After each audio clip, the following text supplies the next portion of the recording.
everybody was just talking badly about Coach Arcadia. And now that people are starting to see SRG, then SRG themselves attributing their success to Coach Arcadia, that says a lot. And I think that we should not sleep on Coach Arcadia. Let me just add on to that a little bit because I've been able to talk with the team. And the biggest thing that he appreciates is that the owners, they trust him. Like, even bringing in Innocent and Cram, a lot of questions came in because other people, you know, went for the trials. Like, why aren't you taking this guy? It's like, just trust me, I want Innocent and Cram. And then the management is like, you know what? We trust you, and here they are today. And now we're looking at the pick and bans here. Selangor Giants is going to be first pick. Fireflux is going to be second pick here. Looks like Fermis is going to be the very first ban for Selangor Giants. Ooh. You know what I am excited about? This will be a slow draft compared to the previous game. This previous game, it was a blitz draft between two teams. They're just getting everything. SRG, Coach Arcadia, known for really taking his time, thinking about the picks. And I think that's also true for Fireflux. They're not going to be rushing this at all. So that's the chip. Okay, so that will be very slow. Maybe Louis is going to be the ban for Fireflux eventually. Angela for SRG this time. Okay, they're already targeting down on some of these unique heroes that we talked about already, especially in terms for Fireflux Esports here. And I think also when you kind of look at both these teams across from each other, they're very distinctively different in terms of playstyle. And that's, you know, oftentimes so far throughout the MSC 2024, we've seen like a lot of teams just kind of adjust to the style of build momentum as quick as we can and just like try to duke it out from there. And I think for Fireflux Esports, they still kind of tend to have a little more time where they want to build up.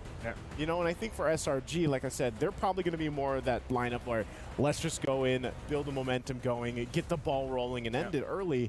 So this is going to be interesting to see how those two play styles really clash here. And Louis and Chip being banned out both from Fireflux Esports, you know, they're already kind of checking those boxes. Okay, so SRG might ban the Ling or... Oh, no, they're not. This guy plays it so well. So he plays it very well. Like I just want to mention here, the Selangor Giants, it looks like they want a prolonged team fight. They're banning out the Firemen, they're banging out the Angela. So I feel like whatever composition they're going to have, at least one person is going to have a lot of bursts, and they want to take out all these burst deniers. Banning out the Harif as well. Perhaps the Roger first pick. Roger, they want to eye for the Roger or Link. I believe that Fireflux will be better off just banning out the Link just because they are a team that kind of groups up together. They want to always be there as five. Link kind of denies that, not because it is a counter to that kind of playstyle, but the thing is, Link can resolve to that playstyle if necessary. So, in order for SRG to prolong the fights, and also, of course, Sakai plays it so well, so I think it just makes a lot of sense about a Link. Honestly, I agree. If you guys want to group up together, then your side lanes is going to be vulnerable. Even if you don't win the team fight, you can always grab the objectives, and then eventually, and this is just going to go crazy. So, the Moskov bad here. Good ban. So Selangor Giants. Roger or Ling? Roger? Yeah, Roger or Ling, and then Fireflux gets the other. I would say maybe even grab the Roger, try to challenge Fireflux, saying that there's no way you guys are going to grab the Ling with your playstyle. Yeah, not only that, but at least with the Roger, it's flexible. Ling's not flexible. You know, you know where Ling's going. So you've never seen a mid Ling. Hey, you never say never.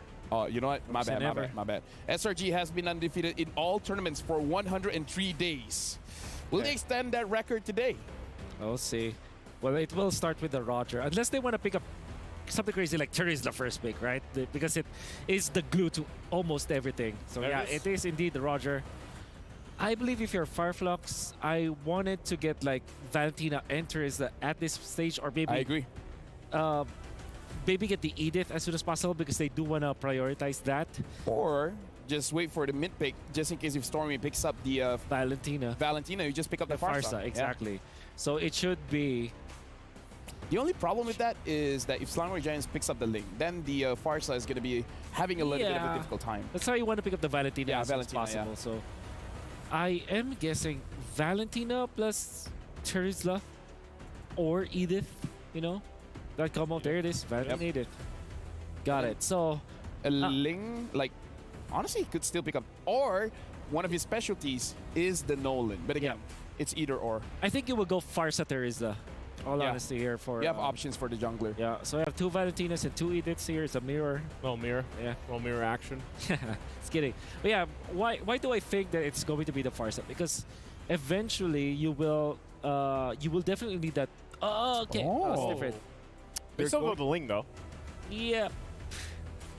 So you flex the Ruby from EXP and Roam. I guess they have a lot of confidence for Stormy, wanting to make sure that they see everything first before really committing with the Farsa. Now, I do have to say, Stormy has shown off-meta picks like the Kagura. Perhaps there's something else that Coach Arcadia is hiding. I think part of that, too, is maybe they leave it to kind of get some of those bans out. These last 2 bans now, you have a choice. Do we ban out the Farsa so we're not giving the Farsa over? We have seen Aurora also pop up, you know, from just not only today, but even the deal with the Valentina. So there's still a lot left, and it could be just a play from SRG and Coach Arcadia to be like, you know what, let's get those bans out towards the mid lane from Fireflux. If you're a Fireflux, despite you having the Baksha, I think it merits There's one. Ban on the Terizla, but now they banned Vexana. Perhaps a Farsa ban afterwards, or maybe a Kagura ban afterwards. Now for SRG, what they can do is just to limit the marksman options, right? Because you've already revealed the backshot, so it means this will be a physical damage carry. Claude, for example, Beatrix, heroes that Fireflux will be picking up. I think that the limitations for Fireflux will be incredibly high. Like, do they go back to the carry at this point? But both Claude and carry will be banned, so this is the only spot where Fireflux's problems will arise. Instead, they ban Florin. Yeah, I feel like in terms of how they feel, because we got to talk about the Turkish Delight. It's basically a different form of Ube, right? Where you will have some kind of healing. That's why I've been thinking in my head, maybe even something like a Minotaur might get banned out, and this Edith will just go to the EXP so that they have a lot of crowd control and they still have some form of healing. Yeah. Oh, they actually banned out the Cho last ban here from Fireflux. Interesting again, because the Ruby still kind of flexed. So last ban, will it be the Minotaur? I think that could actually be a good ban from SRG. Yeah. Or Tigreal. Yeah, Tigreal as well. Yeah. But I think you ban the Claude now, or carry for SRG, so that you really limit the choices for Fireflux. So there's a chance that Fireflux just picks up the carry. Oh, they banned out the Grok. Wow. I don't know. Personally, for me, if I have the skills of Innocent, I'll tell the coach, I don't care who I face up against. I'm going to be able to do it. I have my Roger. I'm good. Yeah. You know? Yeah. Carry Claude for Fireflux, unless this will be different like a Nathan. But Nathan plus Edith and Baksha typically doesn't work. Although it was Team Liquid Echo that showed us that it doesn't matter if it's full magic damage, you can still win. I feel like that takes you couldn't do that all the time and get the win off of it. That's just You know, scary. usually you want that rounded amount of damage. Yeah. But Fireflux goes with the Kaja pickup. Yeah. Okay, what is good? I think Aurora is good for SRG. Farsa is also good. And then maybe they snatch a Tigreal themselves. Apart from that, the Terizla's still open, by the way. So, I mean, for SRG, it's either Barretts or Terizla, I would assume. Yeah. Then get the Aurora or Farsa. Yeah, it's really tricky when it comes to the mid. Because I'm really wondering in case they have a legit different kind of pick here for the mid lane. Because Stormy's even showed the Hellcrit mid. I don't think he's going to show up here, but, you know, just for reference. Yeah, It's a best of 5, so it is. maybe. Oh, there's See, Eve. Oh, Eve. It's Eve. Becomes the Eve as well as the Okay. Terizla. Hey, you were talking about the playstyle of Stormy. This fits it really well, the Eve. He's an enabler for the team. Oh man, you don't want to play the carry, so the carry Kaja is not that effective. Oh, they go it anyway, Wolf. They go it anyway because, again, this is a wombo combo of snatching and killing, or a cheeky meta. But anyways, SRG picking up the Eve. Even though Wolf didn't like it, Fireflux picked up the carry. So with that being said, casters, you guys seen the draft. Now it's your turn. You're absolutely right, analysts. This one, it's kind of tough to say. They've basically broken all of Wolf's rules, every single one of them, and yet their composition is basically just looking to fight in that kill box. Speaking of the box, we've only really seen Eve make a showing in the group stage once, and that's not even as a pick, it was a ban. It makes a lot of sense, right? A lot of ways to kind of get in and out of the fight from the side of SRG if we had to compare them to Fireflux. And I think at this point, right, I don't know how the carry is going to get like effective damage in if every single time you have to deal with the real world manipulation. But with that being said, we're going into the land of Dawn once more for the second best of 5 between SRG Selangor Red Giants on the blue side up against Fireflux Esports on the blue side. On the red side. Am I colorblind? No. Let's get into it. Both on purple. Colors. They're hard, man. They're real hard. The Pride of Turkey rocking a lineup that I personally like, especially when you're able to just say, I'm going to be aggressive, I'm going to dive in. The Swiss Army Knife of Selangor Red Giants box could work out. Maybe if they're able to get it online and if they synchronize fast enough, which is weird to ask from a team that has been winning for the past 100+ days. But also, people have to consider they're a relatively new team. Like, compared to Fireflux Esports, who have been together for like 2 years now. Yeah. The synergy from the Turkish year. Yeah, I think, you know, for the longest of times when we're looking at the overall philosophy of SRG, it's about, yeah, let's get the chemistry down and then let's start laying the foundation for something even bigger. But in these early stages of the game, I'm a little worried, right? Because they supercharged TNZ, making sure that they got Apex 47 to leash him on the opposite side of the map to reduce the time it takes to actually clear his entire jungle to keep up the pace with Sakai's. Which is a total switch up in core priorities, because Fireflux Esports, it's clear, it's Rosa and it's Sunshine. For Selangor Red Giants, it's Innocent and Sakai's. TNZ running through 2. Sakai's pushed back by Apex, and they jockey for position here with the turtle spawning in just a wee bit. Yeah, as you can see, right now, Ling barely does any damage to TNZ on this Boxia, right? At this point of time, I don't think the first turtle should be contested. If not, at most, it should be a drive-by. But game fact, Rosa leads all the players with the highest damage permitted at 4,419. That's most HP heroes from early to mid. Rosa can burst them all down. Oh, wait, check this out.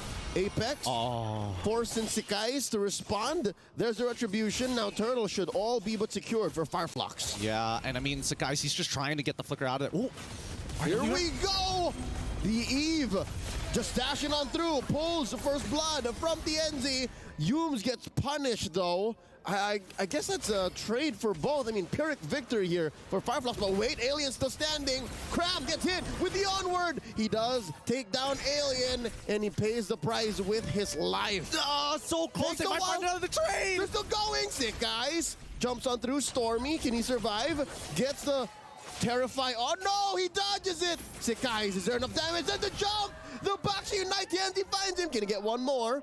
Stormy's gonna live. Oh my goodness, both of these teams refuse to lose out on this trade. Technically, SRG on that very first 1-for-1, they were trading upwards, right? Let's look at this replay one more time, because once the fight really does extend itself, and especially since it's like below 5 minutes, the death timers are super short. Let's not forget that TNZ, especially with that shield unity, is able to cover a lot of distance. All this while, up top, Innocent and Sunshine are still at their way in. They're still staring each other down, doing fight poses, and talking smack, because they're not ready for the fight yet. I think this is the right way to deal with a Roger. I think all throughout wild card, group stage, and now in the knockouts, we've seen Rogers try to do things early, because again, that's what early Skypiercer spells out, right? Like, you gotta fight early, early, early.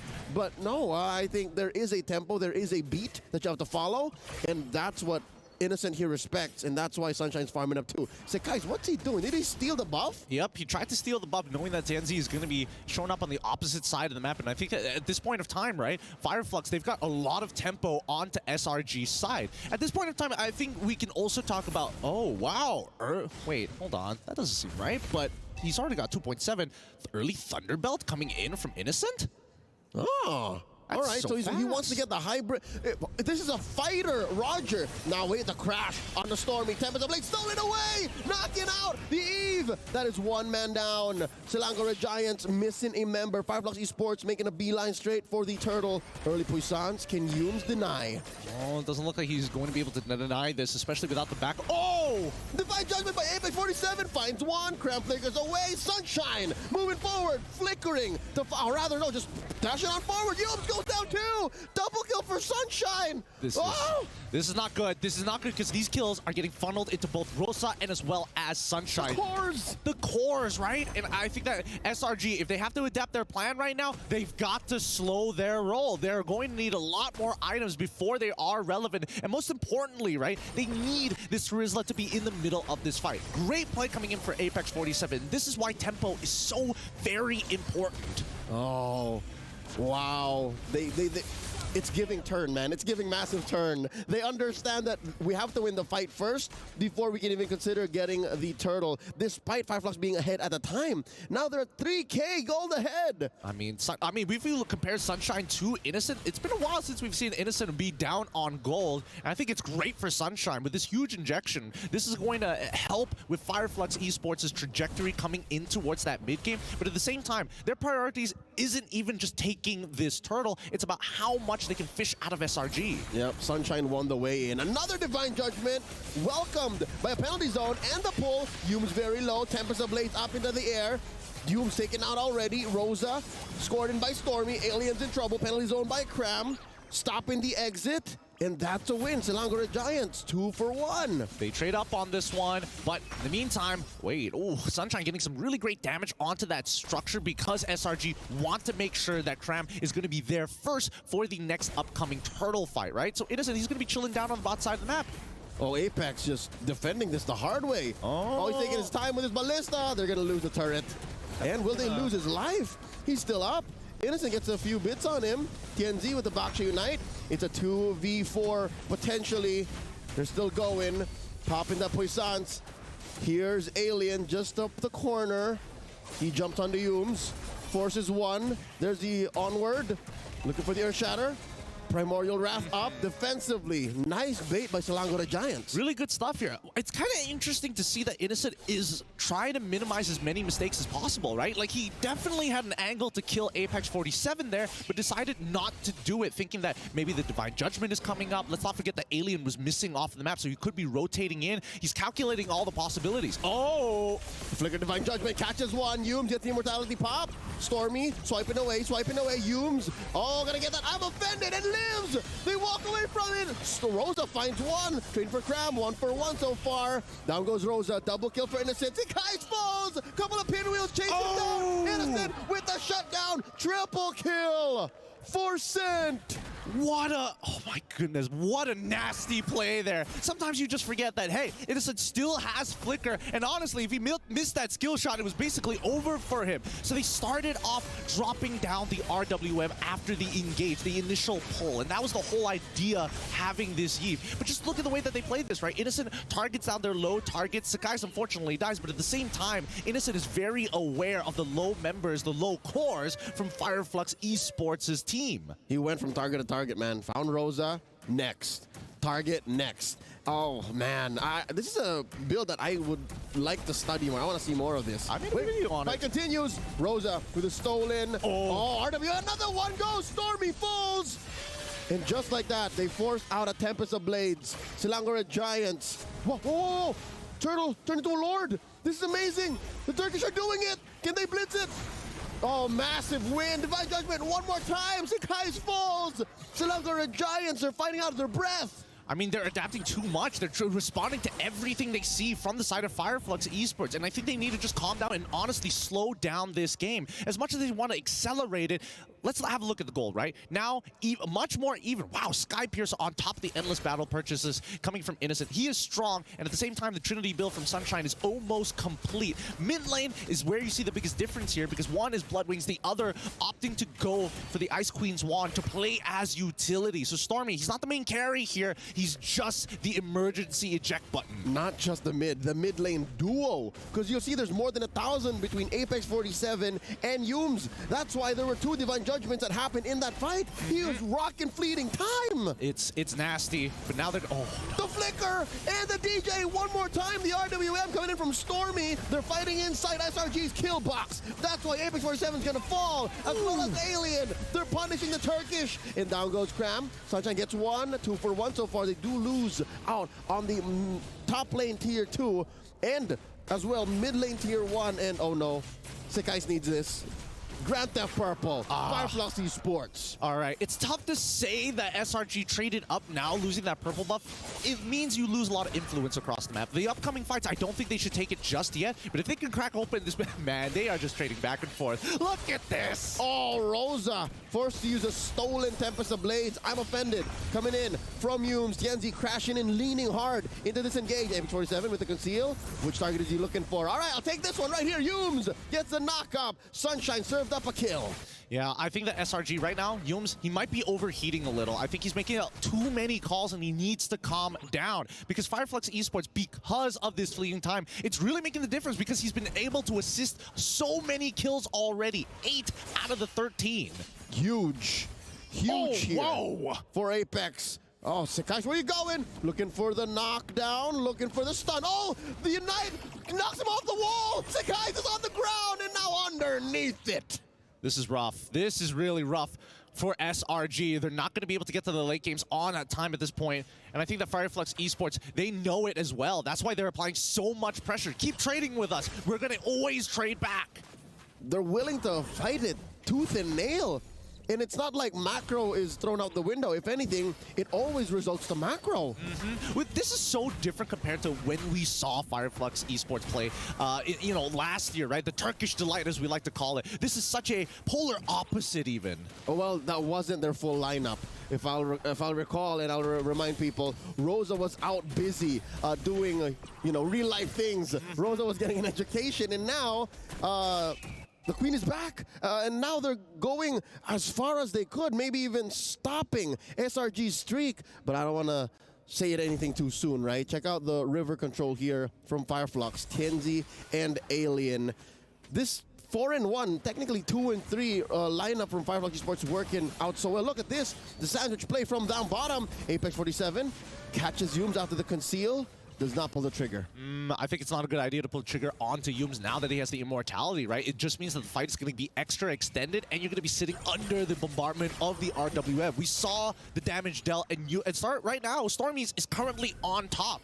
If we're looking at the gold lead, it's only 3,000 despite all the blood and structures that have collapsed. It's surprising that this is only a 3K lead for Fireflux. Yeah, what this says to me is Selangor Giants, they know that the game isn't over. We're just about entering late game, and Stormy, Sekais, Innocent, they can still build more items, and they can find better engages. What is this angle? Oh!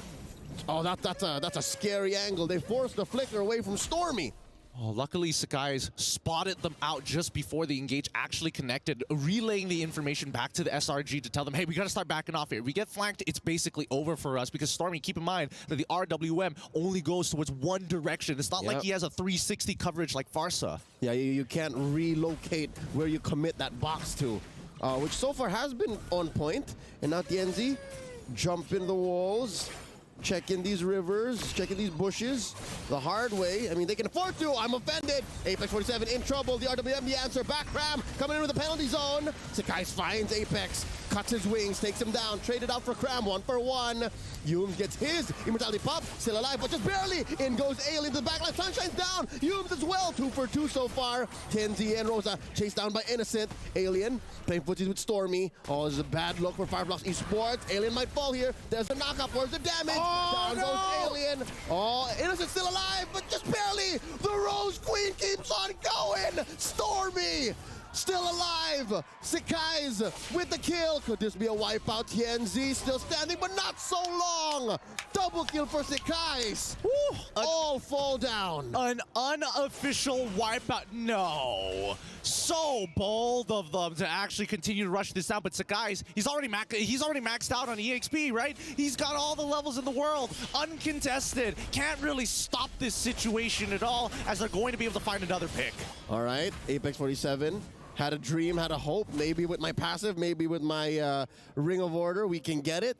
But too little, too late. Massive objective scored over to SRG. Let's see that fight one more time. Yeah, we saw all the flickers come out of Fireflux. As soon as all the flickers came out, the RWM, well, Stormy didn't have to do much after that, right? I think the engagement from Cram could have been just a little bit better. It was just a little bit more to the left. It would have hit so many more targets. But I think that Innocent, this Thunderbelt is really proving a lot of dividends. He's taken a lot of chip damage unintentionally, but it's not his choice. And yet he's still so close to outplaying even the Thorn Queen. Yeah, he's allowed to just walk around. He's allowed to like take hits normally and keep his like and pounds for when it really matters. It's ridiculous. Let's look at the items here to see what we're working with. Because so far, I'm surprised that he's not taking as much damage as he could be taking. Sunshine also in a very similar position. He's pretty strong as well, but the Sky Piercer's honestly making these fights much cleaner for SRG now that they have it, and not to mention has stacked it as well. Oh, I see the interaction now. Check it out. Thunderbelt goes through the Wind of Nature. And with that, it'll also go through via Sky Piercer. So regardless, if Sunshine pops the Wind of Nature, he will still die. You got it right on the head. Right on the head. And I think that Fireflux Esports need to recognize the way that they manage their fight really boils down to how many resources can we get out of them. And that's why you see they only fight once, especially at this stage of the game, when their battle spells are up. Yeah, now the foot's on the other shoe as Selangor Giants are ahead now. Be it for the map, be it for the kills. And Fireflux Esports not going to let that stop them. Not going to let that be a detriment to their aggression. TNZ and Apex 47 going hunting. Pop to conceal.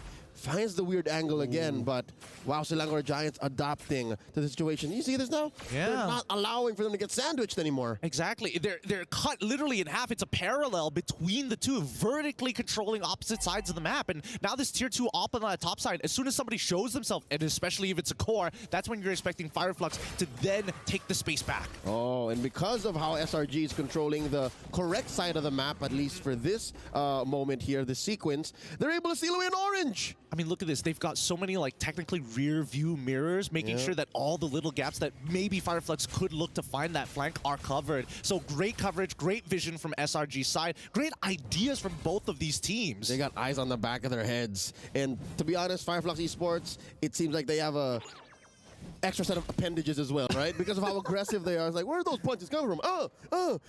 But that was the early game. That was the mid game. Now in the late game, now that SRG is a little more aware and their footwork is just more than fancy. I'll say it's exquisite because, again, it's been a while since Fireflux was able to find the kill angle. This Lord is, I'll say, 60-70% favorite to SRG. I don't know. It's really, really dangerous here because we have to consider the amount of CC, right? Like, Divine Judgment, Earth Shadow coming in from Alien, Unite. maybe the Fear from... Oh, yeah. I mean, but you're already on top of that Lord, so I don't think you can... I mean, there is a possibility. Let's not count it out, of course, with the Shield Unity. But then Yums has multiple 2 forms of CC. Penalty Zone as well. Ooh, Forced wait. out the flicker from Cram. Are they going to do anything about this, though? I see the conceal from Yums. The response from Cram was just to lean forward. I guess SRG made the call, all right, you baited it out, feign the response, and now they knock up Yums. Fireflux Esports looking for the re-engage. Tianji coming in with the Unity. False engage from the back. I'm offended from Yums. Lord here at half health. I think they want Alien to use his ult. They want him to use the Primal Wrath at some point of time. They're going to creep around the right side. Lord here at the 10th of its health. Can they force something here? Rolls it from the backside. Cram with the penalty zone. Already, the Lord secured. Tempest Blade stolen away. Down goes Innocent. This is looking bad. Yu's taken out. Cram gets his immortality popped. Look at Sakai's going straight for the proxy. 3 for none. Gideon 3 for none. I mean, they did score the Lord, but can Selangor Giants even capitalize? I mean, they can't. And I think that Fireflux Esports, the fact that they took out 3 means that, honestly, they don't even have a response back, right? Let's look at this fight one more time, because unfortunately, they did not clear the lane push down on the bottom side of the map, right? And that's why Innocent got caught in the first place by Apex without Apex having to use his flicker. So that was already the very first mistake here we see from SRG, a blaring mistake, in a matter of fact. Oh no, Sakai's in trouble. Tempest of Blade, can Apex 47 get it? He does have a divine judgment, there it is! Shut down! Stormy trying to save his teammate, but he can't do that. He can secure the purple for them, but SRG, oh, the flippity flop. The switch up one more time. Turkey on top. Unbelievable, unbelievable. Again, great chemistry, great decisions being made from both sides. Even though, yes, SRG did make the mistakes, we saw the instant response. Hey, let's minimize the damage that could potentially come towards us. We got the Lord at the end of the day. And even for Fireflux, they're like, okay, next time we can make these angles actually work for us. We just got to keep working them slowly. They're more acute now. It used to always just be Apex and Tienzi or Apex and Alien. But now even Rosa can come in now. Oh no, Tienzi's in trouble. The early puissance, the penalty zone, the answer back, Crab's in trouble. Down he goes. Tienzi might get his immortality pop. Nope, he's still alive. Clean pick off for Fireflux. Very nice pickoff indeed, and it's proving to be so valuable. Alien does so much damage in that primal with the primordial form. It's ridiculous how much he's getting away with this right now. And I think that even for SRG like Crab, there's so little that he can do about it. He wants to find these big engages, but Fireflux Esports are distancing themselves from each other to make sure that penalty zone doesn't get 100% efficiency. Yep, and you're talking about efficiency, you're talking about effective damage. Stormy has dealt a lot of damage. I mean, #1 in the charts, but there were very few times that SRG was able to capitalize on that, to make the most of those damage, turn them into actual kills. And that happened in the, I'd say, late game. Now we're approaching the ultra late game.